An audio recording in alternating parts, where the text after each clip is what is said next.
Hello, hello! Today we're going to discuss how letters D, F, G, H, and J work in Spanish. Let's go.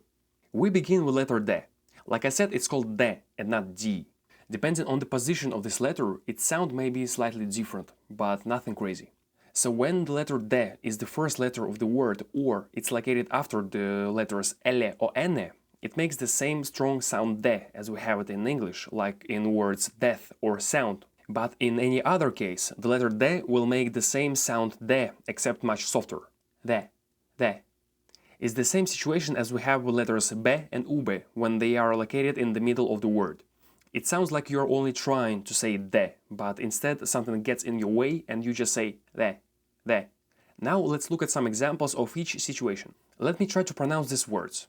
On the left side we have dar, dulce, blando, abundante, aldea. Now let's compare it to the words on the right. Madre, soleado, admirar, ácido, cuerda. Hopefully you could hear the difference. I'm not a pronunciation expert, but I hope you get the idea. Don't stress too much about it. When you are not sure, just use the letter D the same way you use it in English. It's not a big deal. The next letter is letter F.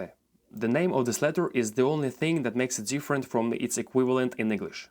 Again, in Spanish it's F, and in English it's F. Here are some examples. Familia, fuego, elefante, fiesta, alfombra. Same stuff, right? The next letter is called G. Yeah, I know it's weird, but we've got what we've got. This letter has two sounds. The first sound is the same exact G sound the letter G does in English, in words such as gate or government, for example. And the only times the letter G sounds differently is when it's located before letters E or E. In this case, it will make the sound G, which is the same sound as letter H makes in words here or horse. Now let's look at some examples of each situation. On the left side, we've got the normal G sound. Gasolina, regalo, amigo, grito, gato. As you can see, it's the same thing we have in English. Now let's look on the right side. Since we have letter G here located before the letters E or E, we'd have to pronounce these words differently. Ángel, gesto, generación, escoger, girar. I hope that's clear.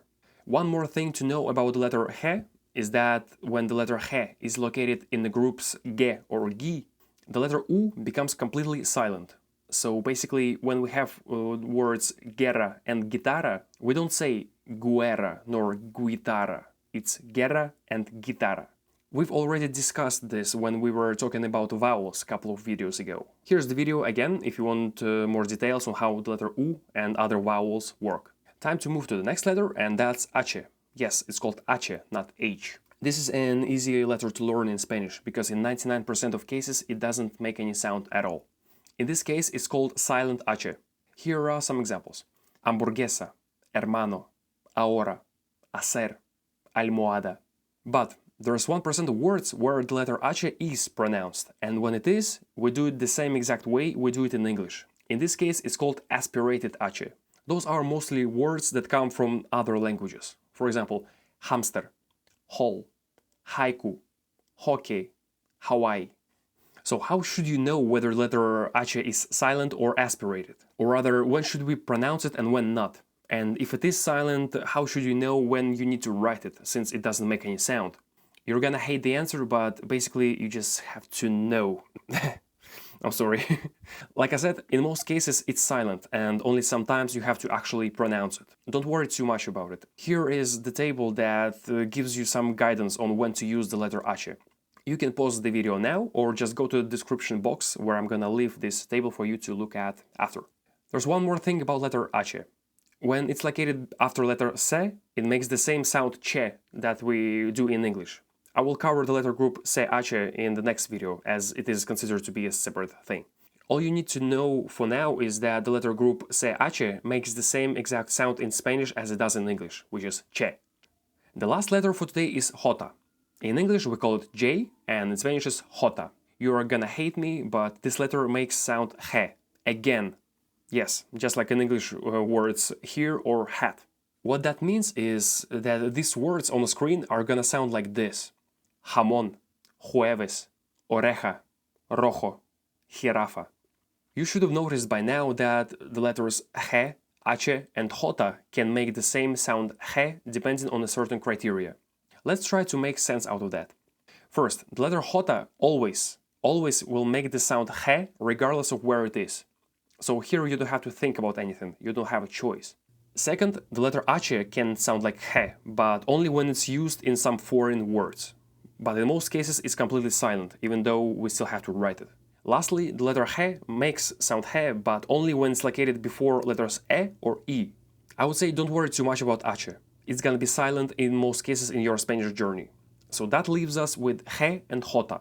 I'll be honest, there's not really a solution that's gonna fix all your problems. Like, basically the idea is that, let's say we have the Spanish word ejemplo.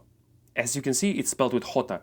But since the letter jota is located before letter e, that would mean that theoretically it could also be the letter he. So how do we know which one to use? Unfortunately, there are no strict rules to this. You just have to know.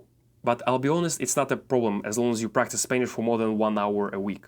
Things like this are just gonna stick in your brain automatically. What we have is only some tips on when to prioritize letter jota over he. Here they are on the screen. This table is available in the description box as well, no worries. That's it for today. Again, all the materials on each letter are in the description. Any questions, you let me know. Thank you for watching.